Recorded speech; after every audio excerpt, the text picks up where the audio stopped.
जय हिंद, वंदे मातरम, भारत माता की जय। राष्ट्रवाद की बात प्रहार के साथ आप सभी का हार्दिक स्वागत है। दोस्तों, मेरा एक प्रयास है कि हर गलत काम का विरोध करना है, चाहे वो कोई भी पार्टी हो, चाहे किसी भी दल का हो। तो आज की जो बात हम करने वाले हैं, खासतौर से दिल्ली में चुनाव है और वहाँ पे 60 लोगों की मृत्यु का हत्यारा ताहिर हुसैन, उसको मुस्तफाबाद से आज नामांकन भरने के लिए अपने देश की अदालतें कस्टडी पेरोल दिया है। मतलब अपने यहाँ बलात्कारी हत्यारे लूट करके आओ और चुनाव लड़ो, पाक साक हो जाओ। कौन सा संविधान है? और ये संविधान में आज 100 से अधिक संशोधन हो गए, मगर इन लोगों के लिए संशोधन नहीं हुआ कि ऐसे गलत व्यक्तियों को चुनाव जीत लड़ने का कोई अधिकार न होना चाहिए और उल्टा इनका अरे हो वो भी ले लेना चाहिए।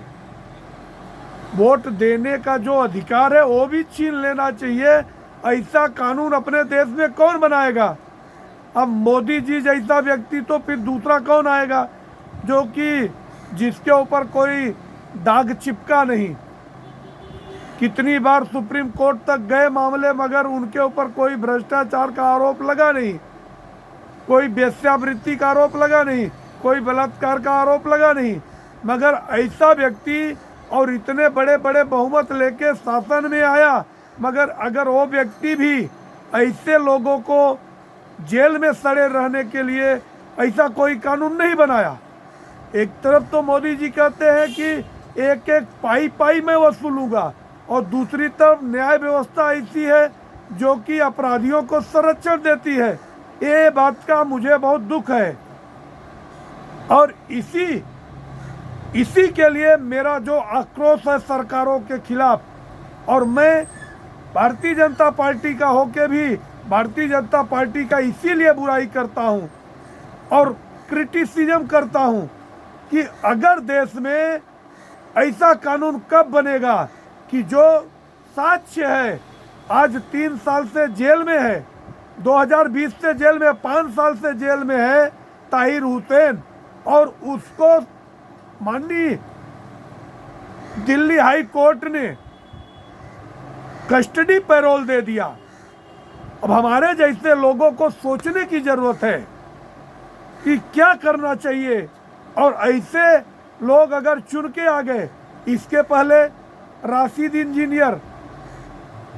इंजीनियर जो कि टेरर फंडिंग करवाता था और जेल में बंद है, मगर वो चुनाव में लड़ लिया और चुनाव जीत गया, और चुनाव प्रचार के लिए उसको पेरोल मिल गई, जमानत मिल गई।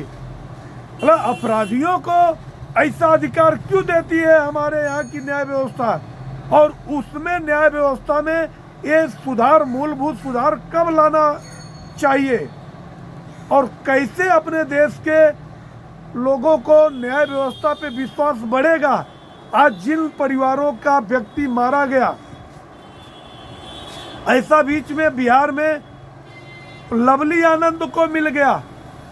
मैं ये नहीं कहता हूँ किस पार्टी का कौन सपोर्टर है। लवली आनंद, भले उसकी औरत को टिकट मिला, उसका मैं विरोध नहीं करता हूँ, मगर लवली आनंद जो जेल में था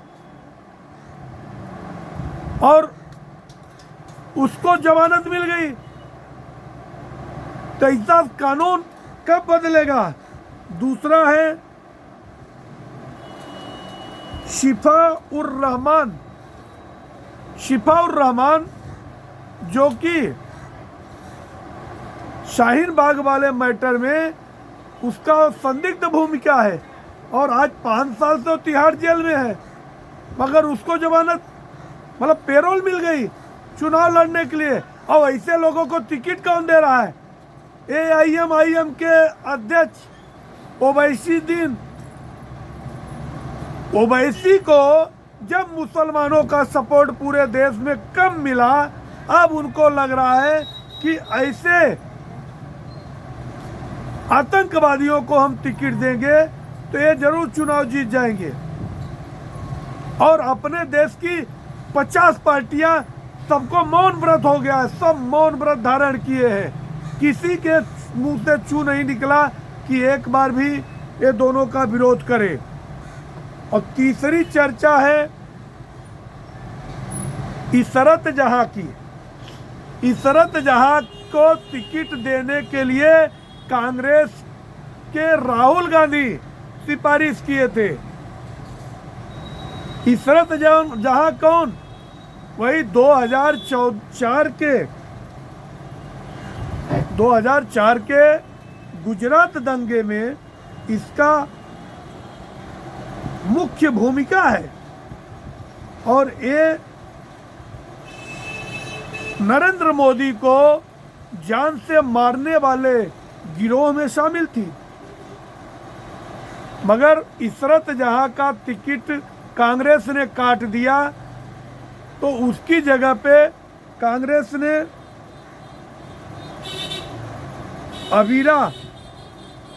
अबीरा खान को टिकट दिया।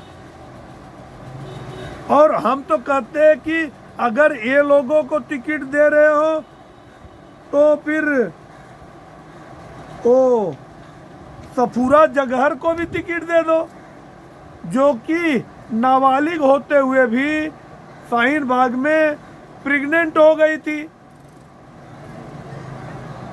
अभी वो तो 2 बच्चों की माँ है। अब मेरा कहने का मतलब है, राजनीति में एक गंदगी एक तरफ कम करने की बात हो रही है, दूसरे तरफ गंदगी बढ़ाने की बात हो रही है।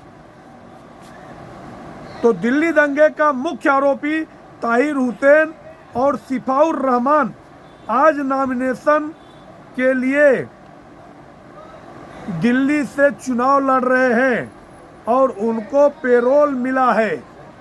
हाँ ठीक है, पेरोल में शर्तें लगी है कि आप किसी मीडिया से बात नहीं कर सकते, आप कोई जाहिर सभा नहीं कर सकते।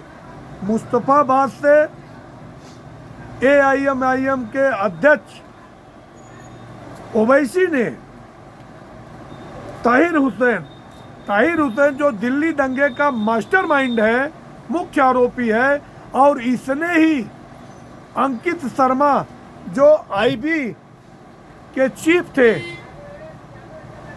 उनको 40 बार घोंपा गया था, उनकी हत्या कर दी गई थी।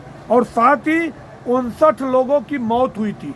मतलब 60 लोगों के मौत का हत्यारा ताहिर हुसैन, जो पहले आम आदमी पार्टी का पार्षद था और 8वीं फेल है, और अरबों की संपत्ति उसके पास कहां से आ गई। 5 साल से जेल में है, उसको बेल नहीं मिल रही है।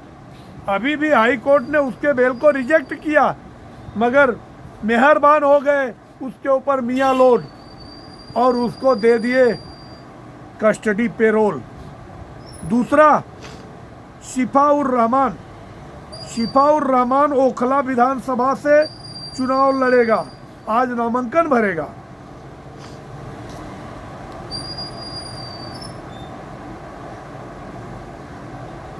दिल्ली हाई कोर्ट ने ही इन लोगों को जमानत मतलब कस्टडी पेरोल दिया है।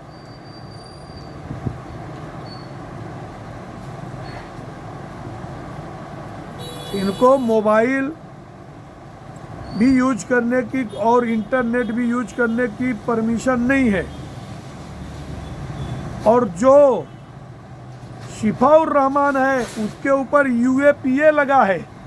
अब UAPA लगा है मगर चुनाव जीत गया तो UAPA हट जाएगा। ये मतलब आतंकवादियों को मुख्य धारा में मतलब लाने के लिए एक कौन सी षड्यंत्र है ओवैसी की, और सारी पार्टियां खामोश हैं। और ये चुनाव लड़ेगा किसके सामने? ओखला से, जो आम आदमी पार्टी का चोर नेता है।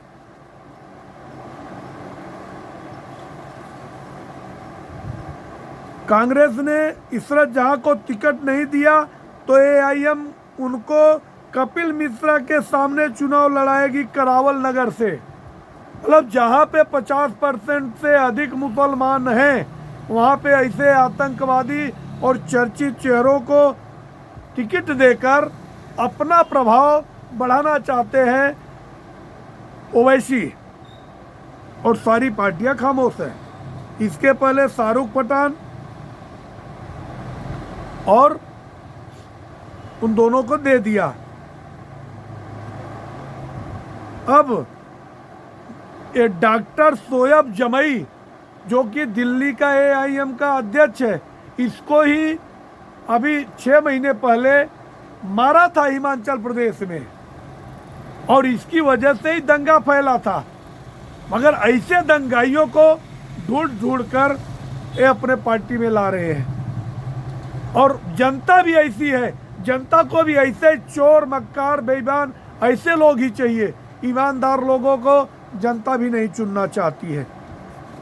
तो अब दिल्ली वाले समझ ले कि उनके लिए कितना खतरनाक है। हाँ, अबीरा खान जो है, कांग्रेस ने उसको ओखला से टिकट दिया है। वो इसके पहले पार्षद का चुनाव जीती है, वो भी आम आदमी पार्टी के अबुल फजल वार्ड में वाहिद खान को 188 वोटों से हरा के चुनाव जीती थी। तो अगर वो चुनाव जीतती है, वैसे इन दोनों के बीच में बीजेपी ने एक हिंदू नेता को टिकट दिया है। मैं तो दिल्ली वालों से यही अपील करूंगा कि इन सब आतंकवादियों को टिकट दे, चुनाव जिताकर आप अपने बहन बेटियों के इज्जत आबरू को नीलाम मत कराओ। आपके लिए समय से पहले चांस है।